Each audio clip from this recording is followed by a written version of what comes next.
assunto do momento é a demissão do Renato Gaúcho. O Renato Gaúcho pediu demissão do Fluminense após uma eliminação dolorosa para o Lanús. Por que dolorosa? Porque é um time que, perceptivelmente, inferior tecnicamente ao do Fluminense, e o Fluminense entregou um resultado lá na Argentina e não soube fazer o resultado aqui no Brasil, aqui no Maracanã. E com isso, parece que foi a gota d'água para o Renato Gaúcho entregar o cargo. E por que eu falo que a derrota foi a gota d'água para entregar o cargo? Porque não acredito que tenha sido as vaias ou que tenha sido os xingamentos da torcida ao final da partida. Ele fala, o seu discurso na entrevista coletiva é sobre os gênios de internet. E a gente começa a fazer uma análise assim muito rápida, muito sucinta, sobre a passagem do Renato Gaúcho aqui no Fluminense.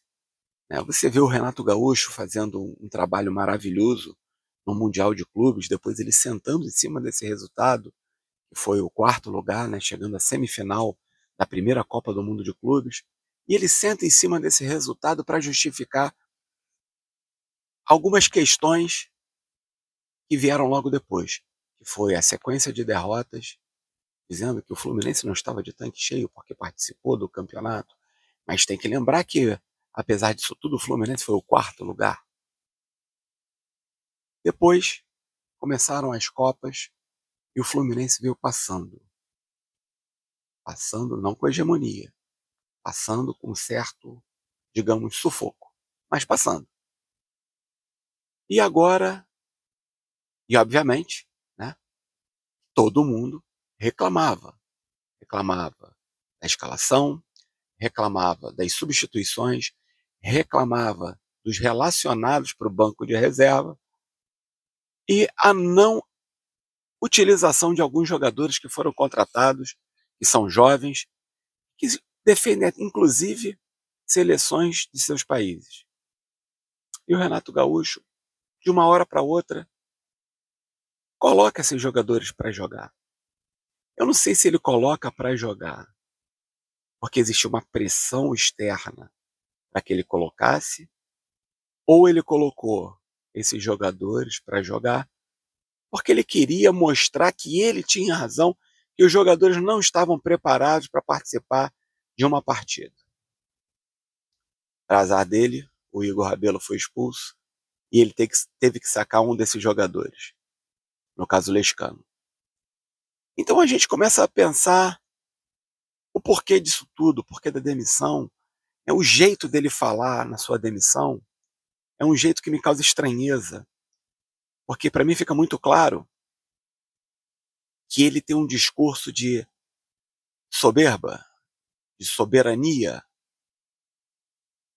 Ele contesta o calendário, como todos os treinadores contestam, mas o calendário ruim, péssimo do futebol brasileiro é para todo time, para todo clube do território nacional. E a gente não vê os treinadores de outras equipes dando tanta ênfase ao calendário para usar de muleta como desculpa para uma partida ruim ou para alternância do time. E realmente a gente entende que tem que ser dado. Mas o Renato Gaúcho ele fez uma coisa que ficou feia, que deixou muito claro que ele tirou o Fluminense como uma coisa qualquer. Quando ele fala que vai vir outro treinador e vamos ver se ele vai escalar o que a torcida quer ou que ele tem convicção. E ele fala que o Fluminense está muito bem no Campeonato Brasileiro. Deixou o Fluminense muito bem na Copa do Brasil? Deixou.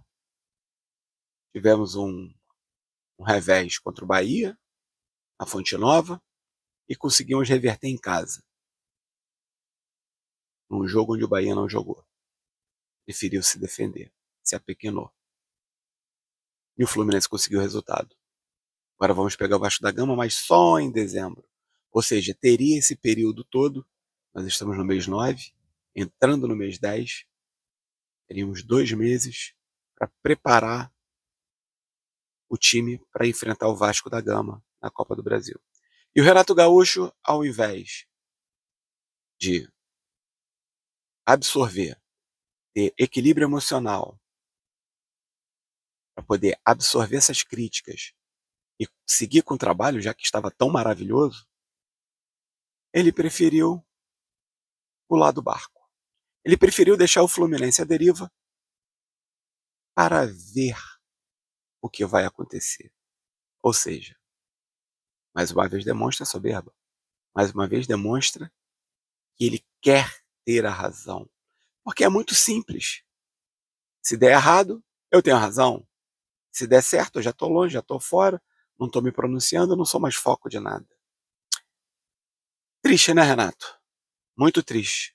Deixa o torcedor triste, porque a tua história no Fluminense é linda. Você deu um título importantíssimo pra gente, que foi o gol de barriga. Depois nos deu a única Copa do Brasil, que foi de 2007 que nós temos. Vale lembrar também que o trabalho não é todo teu, né? Mas você assumiu no finalzinho ali e conseguiu nos dar o título, nos deu um vice-campeonato de Sul-Americana, nos deu um vice-campeonato de Libertadores. Eu prefiro falar dessa forma do que dizer que você nos deve, se não os dois, um desses títulos. E você tinha tudo para poder pagar essa dívida. Mas você fez as suas escolhas e eu não estou aqui para ser engenheiro de obra pronta. E as suas escolhas não deram certo. Vamos ver o que vai acontecer. Vamos ver quem o Fluminense vai trazer. E eu só posso agradecer ao Renato pelo 4º lugar do Mundial e pelos não títulos que você nos deu nesse breve período que você esteve à frente do Fluminense e que você abandonou antes do final do ano. Saudações tricolores.